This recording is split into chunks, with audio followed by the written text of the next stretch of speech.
All right, so we need two more tools in order to get started. We need a terminal to run our commands on, and we need something to write our code on. So the thing we're going to use to write our code with is Sublime Text. So just head over to sublimetext.com.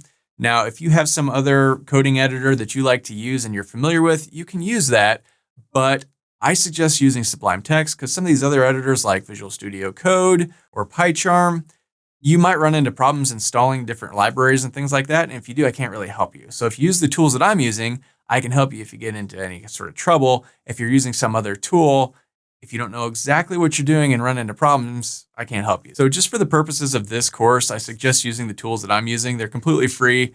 Sublime Text, you can pay for it or not. A little box will pop up every once in a while asking, hey, would you like to pay for this? You can just click cancel, or you could choose to pay for it. It's, I don't know, $60 or something. I don't know what it is at the moment, but you can download it here for Windows and it pops up. Go ahead and save it. I'm just going to save it to my desktop.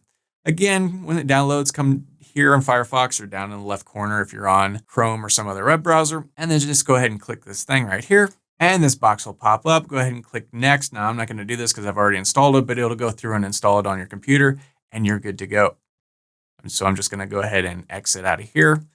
And that's all there is to it. Now, the other thing we need is a terminal. And I like using something called the Gitbash terminal. It's completely free and it's very similar to a Mac terminal. So you can go to git-scm.com/download. And here it says the latest version 2.39. Whatever the latest version is, it really doesn't matter. Just go ahead and download the latest version. Same thing with Sublime Text. If it's a different version than the one I just looked at, doesn't matter at all. Just get the latest one. And here we can click download for Windows, and we want the 64-bit version. So go ahead and click right here. And again, I'm just going to save it to my desktop. And once it's downloaded, go ahead and click it to open it.